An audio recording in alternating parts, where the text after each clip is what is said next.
Hello नमस्कार साथियों, आप सभी भावी अध्यापक एवं अध्यापकों का आपके अपने YouTube channel target by human show में स्वागत है। तो चलिए स्टार्ट करते हैं। इस वीडियो के माध्यम से आप पढ़ने वाले हैं बाल विकास एवं शिक्षा शास्त्र, जो कि आपके सीटेट की परीक्षा के लिए बहुत ही महत्वपूर्ण रहने वाले हैं। जैसा कि आप सभी को पता है कि सीटेट की परीक्षा आपकी बहुत ही निकट आ रही है, तो आप सभी तैयारियाँ कर रहे होंगे। तो आशा करते हैं कि आप सभी अपनी अपनी परीक्षाओं में सफल हों। तो चलिए स्टार्ट करते हैं। इस वीडियो के माध्यम से आप 30 प्रश्न पढ़ने वाले हैं बाल विकास एवं शिक्षा शास्त्र से संबंधित। तो चलिए स्टार्ट करते हैं। पहला प्रश्न आपका दिया है, निम्नलिखित में से कौन सा अधिगम के आकलन को उजागर करता है। पहला दिया है, शिक्षक मानक उत्तरों से विद्यार्थियों की उत्तरों की तुलना करके उनका आकलन करता है। दूसरा दिया है, शिक्षक विद्यार्थियों की चिंतन प्रक्रियाओं पर ध्यान देने के अलावा उनके अवधारणात्मक समझ का भी आकलन करता है। तीसरा दिया है, शिक्षक पाठ्य पुस्तकों में दी गई जानकारी के आधार पर विद्यार्थियों का आकलन करता है। चौथा दिया है, शिक्षक किसी विद्यार्थी के निष्पादन का आकलन दूसरों के निष्पादन की तुलना में करता है। तो इसका जो सही जवाब है वह आपका दूसरा आंसर यानी कि दूसरा आंसर सही है। शिक्षक विद्यार्थियों की चिंतन प्रक्रियाओं पर ध्यान देने के अलावा उनकी अवधारणात्मक समझ का भी आकलन करता है। नेक्स्ट क्वेश्चन है, बाल केंद्रित शिक्षा शास्त्र का अर्थ है। पहला दिया है, बच्चों के अनुभवों और उनकी आवाज़ को प्रमुखता देना। दूसरा दिया है, शिक्षक द्वारा बच्चों को आदेश देना कि क्या किया जाना चाहिए। तीसरा है, निर्धारित सूचना का अनुसरण करने में बच्चों को सक्षम बनाना। चौथा दिया है, कक्षा में सारी बातें सीखने के लिए शिक्षक का आगे आगे होना। तो इसका जो सही जवाब है वह आपका पहला ऑप्शन सही है। बाल केंद्रित शिक्षा शास्त्र का जो अर्थ होता है, बच्चों के अनुभवों और उनकी आवाज़ को प्रमुखता देना होता है। नेक्स्ट क्वेश्चन है, निम्नलिखित में से कौन सा भाषा और विचार के बारे में पियाजे और वाइगोत्स्की के दृष्टिकोण का सही वर्णन करता है। पहला ऑप्शन दिया है, पियाजे के अनुसार पहले विचार जन्म लेता है और वाइगोत्स्की के अनुसार भाषा का विचार पर भारी प्रभाव पड़ता है। दूसरा है, वाइगोत्स्की के अनुसार पहले विचार जन्म लेता है और पियाजे के अनुसार भाषा का विचार पर भारी प्रभाव पड़ता है। तीसरा ऑप्शन दिया है, दोनों मानते हैं कि बच्चे की भाषा से विचार जन्म लेता है। चौथा ऑप्शन दिया है, दोनों भाषा को बच्चे के विचारों से जन्म लेती हुई मानते हैं। तो इसका जो सही जवाब है वह आपका पहला ऑप्शन सही है। सही ऑप्शन जो है पहला ऑप्शन सही है।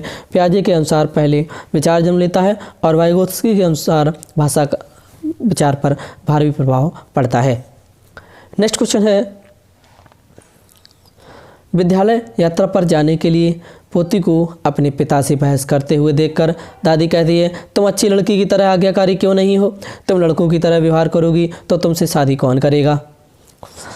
यह कथन निम्नलिखित में से किसको प्रतिबिंब करता है। पहला ऑप्शन दिया है, लड़कियों और लड़कों के स्वभाव के बारे में रूढ़िबद्ध धारणा। दूसरा दिया है, लिंग समरूपता। तीसरा दिया है, लड़की के लिंग की गलत पहचान। चौथा, बच्चों के पालन पोषण में परिवार की कठिनाइयाँ। तो इसका जो सही जवाब है वह आपका सही ऑप्शन जो है वह पहला ऑप्शन सही है, लड़कियों और लड़कों के स्वभाव के बारे में रूढ़िबद्ध धारणा। नेक्स्ट क्वेश्चन है, आकलन के बारे में निम्नलिखित कथनों में से कौन सा कथन सही है। ए, आकलन से शिक्षक विद्यार्थियों को यह सहायता मिलनी चाहिए कि वे अपनी शक्तियों और रिक्तियों को देख सकें और शिक्षक तदनुसार उन्हें ठीक कर सके। बी दिया है, आकलन तभी सार्थक होता है जब विद्यार्थियों का तुलनात्मक मूल्यांकन भी हो। सी दिया है, आकलन केवल स्मरण शक्ति का ही नहीं, बोधन और अनुप्रयोग का भी होना चाहिए। डी दिया है, आकलन तब तक उद्देश्यपूर्ण नहीं हो सकता जब तक उससे भय और चिंता का संचार ना हो। तो ए, बी, सी, पहला, दूसरा, तीसरा, चौथा, 4 ऑप्शन दिए हैं। तो इसका जो सही ऑप्शन है वह आपका चौथा ऑप्शन सही है। ए और सी यानी कि ए और सी ये आपका ऑप्शन सही, ए और सी यानी कि आकलन में विद्यार्थियों को यह सहायता मिलनी चाहिए कि वे शक्तियों और शक्तियों को देख सके और शिक्षक तदनुसार उन्हें ठीक कर सके। सी दिया है, आकलन केवल स्मरण शक्ति का ही नहीं, बोधन और अनुप्रयोग का भी होना चाहिए।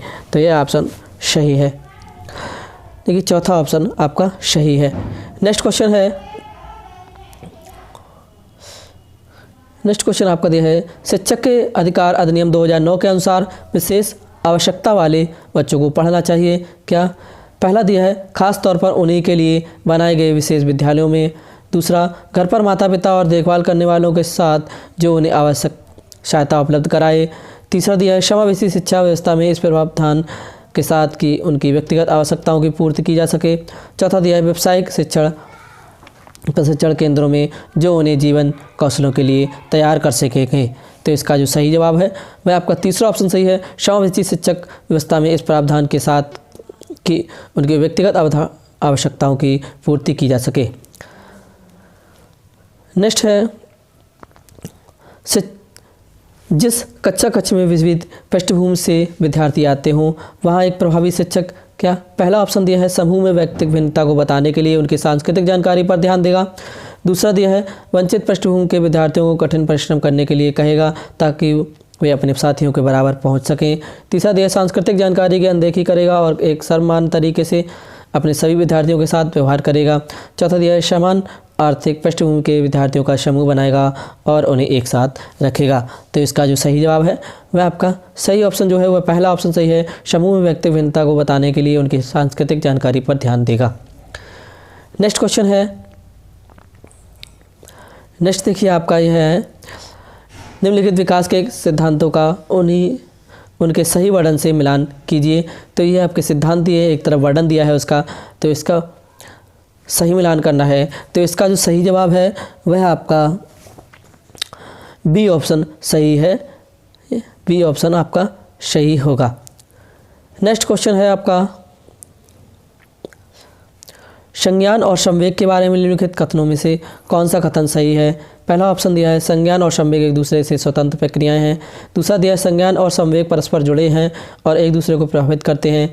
तीसरा दिया है संज्ञान संवेगों को प्रभावित करता है किंतु संवेग संज्ञान को प्रभावित नहीं करता।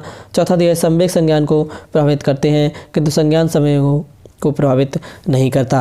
तो इसका जो सही ऑप्शन है, जो सही आंसर है वह आपका दूसरा आंसर सही है, संज्ञान और संवेग परस्पर जुड़े हैं और एक दूसरे को प्रभावित करते हैं। नेक्स्ट क्वेश्चन है विविध शिक्षार्थियों वाले एक समावेशी कक्षा में सहयोगी अधिगम और समवयस्कों से सीखना। पहला दिया है सक्रिय रूप से निरुत्साहित किया जाना चाहिए और प्रतियोगिता को बढ़ावा देना चाहिए। दूसरा दिया केवल कभी कभी ही प्रयोग किया जाना चाहिए क्योंकि यह सहपाठियों से तुलना को बढ़ावा देता है।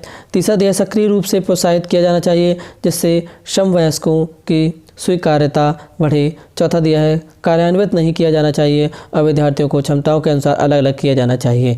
तो इसका ये सही ऑप्शन है वह आपका तीसरा ऑप्शन सही है, सक्रिय रूप से प्रोत्साहित किया जाना चाहिए जिससे समवयस्कों की स्वीकार्यता बढ़े। नेक्स्ट क्वेश्चन है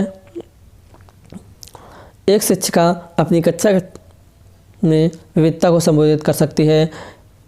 ए दिया है भिन्नताओं को स्वीकार करके और उसे महत्व देकर। बी आपका दिया है बच्चों की सामाजिक सांस्कृतिक पृष्ठभूमि का शिक्षा शास्त्रीय संसाधन के रूप में प्रयोग करके। सी दिया है विभिन्न अधिगम शैलियों को समायोजित करके।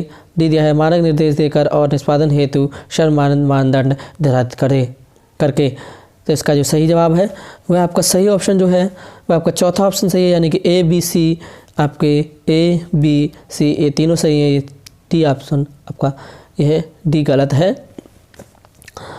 नेक्स्ट क्वेश्चन है कोई शिक्षिका अपनी कक्षा में फर्नीचर की तीखी धार वाले किनारों को रुई से ढक रखने को कहती है और छुओ तथा अनुभव करो वाले सूचना पट्टों का उपयोग करने को कहती है। वह किस वर्ग के विशेष शिक्षार्थियों की आवश्यकता पूर्ति करने का प्रयास कर रही है? पहला ऑप्शन दिया है श्रवण विकलांग शिक्षार्थी। दूसरा दिया है दृष्टि विकलांग शिक्षार्थी। तीसरा दिया सीख ना सकने वाले शिक्षार्थी। चौथा दिया है सामाजिक रूप से वंचित शिक्षार्थी। तो इसका जो सही ऑप्शन है का दूसरा ऑप्शन सही है, दृष्टि विकलांग शिक्षार्थी जो हैं उनके लिए प्रयास कर रही है। नेक्स्ट क्वेश्चन आपका दिया है प्रतिभाशाली बच्चों के लिए सबसे अच्छे शैक्षिक कार्यक्रम वे होते हैं जो पहला दिया है प्रत्यास्मरण के द्वारा ज्ञान ही प्रवीणता पर बल देते हैं। दूसरा दिया है उन्हें अधिगम के न्यूनतम मानकों तक काम करने को प्रेरित करने के लिए उपहारों और पुस्तकों का उपयोग करते हैं। तीसरा दिया है उनके चिंतन को प्रेरित कर उन्हें विविध विचारों में व्यक्त रहने के अवसर देते हैं। चौथा दिया है उनके आक्रामक व्यवहार को नियंत्रित करते हैं।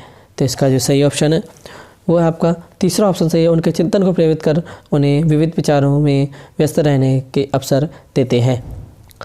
नेक्स्ट क्वेश्चन है आपका, विद्यालयों में विद्यार्थियों की असफलता के बारे में निम्नलिखित में से कौन सा कथन सही है। तो ए दिया है, विशेष जातियों और समुदायों के से संबंधित विद्यार्थी असफल होते हैं क्योंकि उनमें योग्यता नहीं होती। बी दिया है, विद्यार्थी विद्यालयों में असफल होते हैं क्योंकि उन्हें अधिगम के लिए उपयुक्त पुरस्कार नहीं दिए जाते। तीसरा दिया है सी, विद्यार्थी असफल होते हैं क्योंकि शिक्षण उस तरीके से नहीं किया जाता जो उनके लिए सार्थक हो। डी दिया है, विद्यार्थी असफल होते हैं क्योंकि विद्यालय व्यवस्था प्रत्येक विद्यार्थियों को आवश्यकताओं और अभिरुचियों का ध्यान नहीं रखती। तो इसका जो सही ऑप्शन है वह आपका तीसरा ऑप्शन सही है, यानी कि बी और सी। विद्यार्थी विद्यालयों में असफल होते हैं क्योंकि उन्हें अधिगम के लिए उपयुक्त पुरस्कार नहीं दिए जाते। सी दिया है आपका, विद्यार्थी असफल होते हैं क्योंकि शिक्षण उस तरीके से नहीं किया जाता जो उनके लिए सार्थक हो। नेक्स्ट क्वेश्चन है आपका, दो विद्यार्थी एक ही अवतरण को पढ़ते हैं फिर भी इसके बिल्कुल भिन्न अर्थ लगाते हैं, उनके बारे में निम्नलिखित में से क्या सत्य है। पहला, संभव है क्योंकि शिक्षक ने अवतरण को समझाया नहीं है। दूसरा दिया, संभव नहीं है और विद्यार्थियों को उसे दोबारा पढ़ना चाहिए। तीसरा ऑप्शन दिया है, संभव है क्योंकि व्यक्ति के अधिगम को विविध कारण विभिन्न विधियों से प्रभावित करते हैं। चौथा दिया है, संभव नहीं है क्योंकि अधिगम का आशय अर्थ लगाना नहीं है। तो इसका जो सही ऑप्शन है वह आपका सी ऑप्शन यानी कि तीसरा ऑप्शन सही है, संभव है क्योंकि व्यक्ति के अधिगम को विविध कारण विभिन्न विधियों से प्रभावित करते हैं। नेक्स्ट क्वेश्चन है, राष्ट्रीय पाठ्यचर्या की रूपरेखा 2005 के अनुसार अधिगम अपने स्वभाव में क्या क्या किस किस को रखता है। पहला, निष्क्रिय सरल, दूसरा सक्रिय सामाजिक, तीसरा निष्क्रिय सामाजिक, चौथा सक्रिय सरल। तो इसका जो सही ऑप्शन है वह आपका दूसरा ऑप्शन सही है, यानी कि राष्ट्रीय पाठ्यचर्या की रूपरेखा 2005 के अनुसार अधिगम अपने स्वभाव में जो है सक्रिय और सामाजिक ये दो चीज़ें रखता है। नेक्स्ट क्वेश्चन है, विद्यार्थियों को स्वतंत्र रूप से चिंतन करने तथा प्रभावी शिक्षार्थी बनने में सक्षम बनाने हेतु शिक्षक के लिए यह महत्वपूर्ण है क्या। पहला ऑप्शन दिया है आपका, विद्यार्थियों को सिखाना कि किस प्रकार से अपने अधिगम का अन्वेषण करे। दूसरा दिया है, विद्यार्थियों के द्वारा प्राप्त की गई प्रत्येक सफलता के लिए उन्हें पुरस्कार देना। तीसरा दिया है, छोटी छोटी कार्य प्रदान करना। चौथा दिया है, एक संगठित तरीके से जानकारी को प्रयुक्त करना ताकि पुनः स्मरण करने में आसानी हो। तो इसका जो सही जवाब है वह आपका पहला ऑप्शन सही है, विद्यार्थियों को सिखाना कि किस प्रकार से अपने अधिगम का अन्वेषण करें। नेक्स्ट क्वेश्चन है, यदि कोई शिक्षिका चाहे कि उसके विद्यार्थी समस्या समाधान कौशल प्राप्त कर ले तो विद्यार्थियों को ऐसे क्रियाकलापों में लगाना चाहिए जिनमें हो, पहला, प्रत्यास्मरण रटना और समझना। दूसरा, बहुविकल्पी प्रश्नों वाले स्तरीकृत कार्य पत्रक। तीसरा, ड्रिल और अभ्यास। चौथा दिया है, पूछना, तर्क करना और निर्णय लेना। तो इसका जो सही जवाब है वह आपका चौथा ऑप्शन सही है, पूछना, तर्क करना और निर्णय लेना। नेक्स्ट क्वेश्चन है, कक्षा तक पहुंचने वाली बच्चों की भोली अवधारणाओं को जानना। पहला, शिक्षक के किसी उद्देश्य की पूर्ति नहीं करता। दूसरा, शिक्षक के हौसलों को पस्त कर देता है क्योंकि इससे उसका कार्यभार बढ़ता है। तीसरा दिया है, शिक्षक के लिए अपने शिक्षण को अधिक सार्थक बनाने की योजना बनाने में सहायक होता है। चौथा दिया है, शिक्षक की योजना और शिक्षण में रुकावट बनता है। तो इसका जो सही जवाब है, जो सही आंसर है वह आपका तीसरा ऑप्शन सही है, शिक्षक के लिए अपने शिक्षण को अधिक का सार्थक बनाने की योजना बनाने में सहायक होता है। नेक्स्ट क्वेश्चन है, निम्नलिखित में से कौन से तत्व अधिगम को प्रभावित करते हैं। ए, शिक्षार्थी का प्रेरण। बी, शिक्षार्थी की परिपक्वता। सी, शिक्षण युक्तियाँ।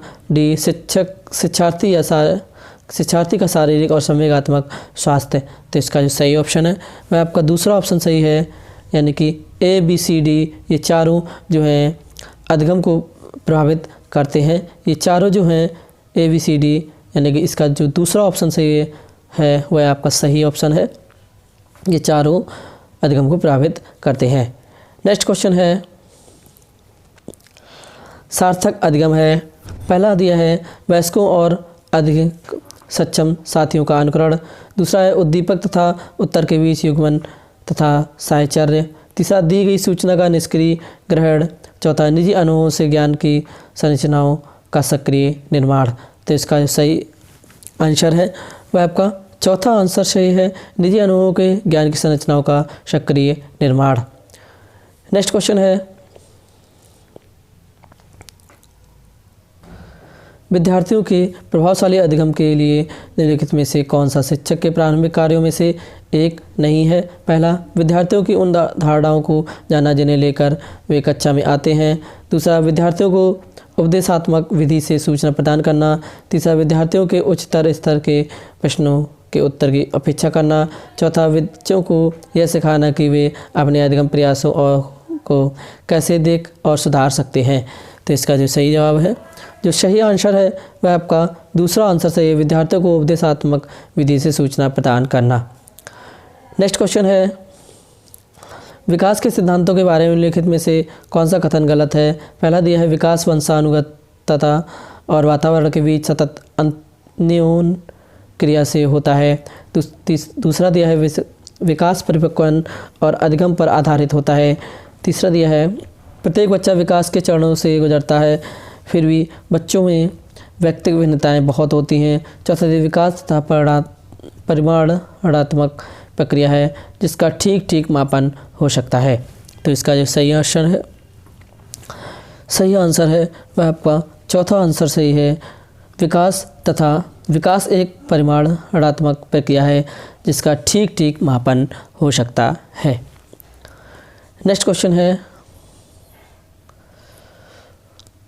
किस किस की विशिष्ट अन्योन क्रिया का परिणाम विकास के विभिन्न मार्गों और निष्कर्षों के रूप में हो सकता है। पहला वंशानुक्रम पर्यावरण, दूसरा चुनौतियाँ सीमाएं, तीसरा स्थिरता परिवर्तन, चौथा खोज पोषण। तो इसका जो सही आंसर है वह आपका पहला ऑप्शन सही है, वंशानुक्रम और तथा पर्यावरण की विशिष्ट अन्योन क्रियाएं का परिणाम विकास के विविध मार्गों और निष्कर्षों के रूप में हो सकता है।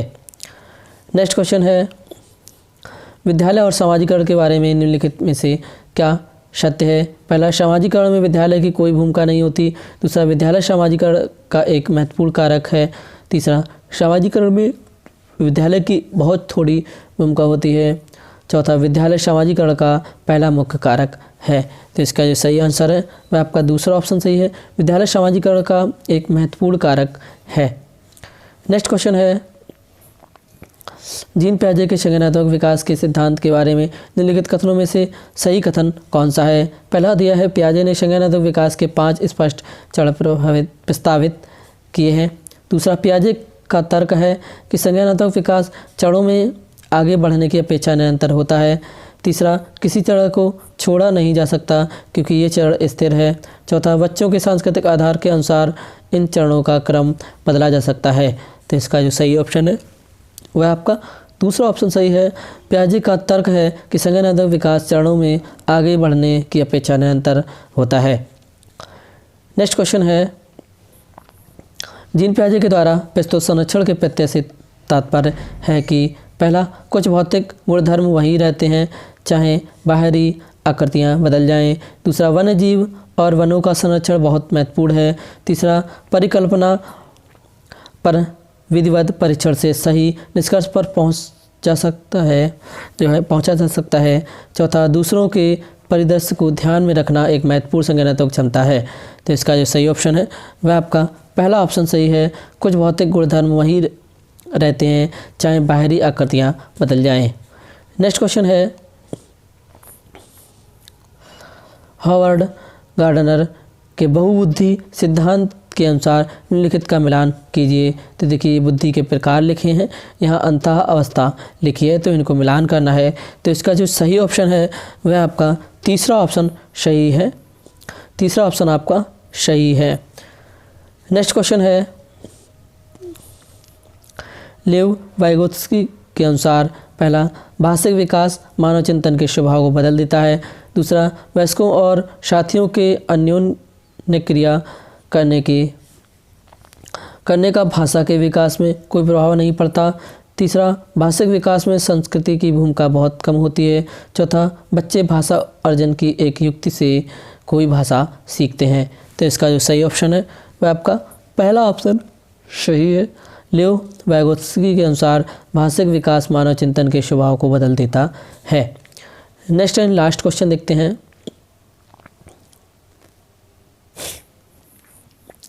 लॉरेंस कोहलबर्ग के नैतिक तर्क के सिद्धांत की अनेक बातों के लिए आलोचना की जाती है। इस आलोचना के संदर्भ में निम्नलिखित में से कौन सा कथन सही है? पहला, अपनी सैद्धांतिक रूपरेखा पर पहुंचने के लिए कोहलबर्ग ने पियाजे के सिद्धांतों को दोहराया है। दूसरा, कोहलबर्ग ने नैतिक तर्क के प्रत्येक सोपान के लिए विशेष उत्तर नहीं दिया है। तीसरा, कोहलबर्ग का सिद्धांत बच्चों के प्रत्युत्तरों पर ध्यान केंद्रित नहीं करता। चौथा दिया है, कोहलबर्ग ने अपने अध्ययन को मूलतः पुरुषों के नमूनों पर आधारित रखा है। तो इसका जो सही ऑप्शन है वह आपका चौथा ऑप्शन सही है। कोहलबर्ग ने अपने अध्ययन को मूलतः पुरुषों के नमूनों पर आधारित रखा है। तो दोस्तों, ये थे आपके सीटेट से संबंधित बहुविकल्पी प्रश्न जो कि आपके परीक्षा के लिए बहुत ही महत्वपूर्ण हैं। तो आशा करते हैं आप सभी को वीडियो बहुत ही अच्छा लगा होगा। जिन मित्रों को वीडियो अच्छा लगा है वीडियो को लाइक करें, कमेंट करें, शेयर करें। जिन्होंने अभी तक चैनल को सब्सक्राइब नहीं किया वो चैनल को सब्सक्राइब जरूर कर लें, बेल आइकन को प्रेस कर लें जिससे कि आगे वाली वीडियो का नोटिफिकेशन आपके पास सबसे पहले पहुँच सके। Thanks for watching. जय हिंद, जय भारत। मिलते हैं अगली वीडियो के साथ।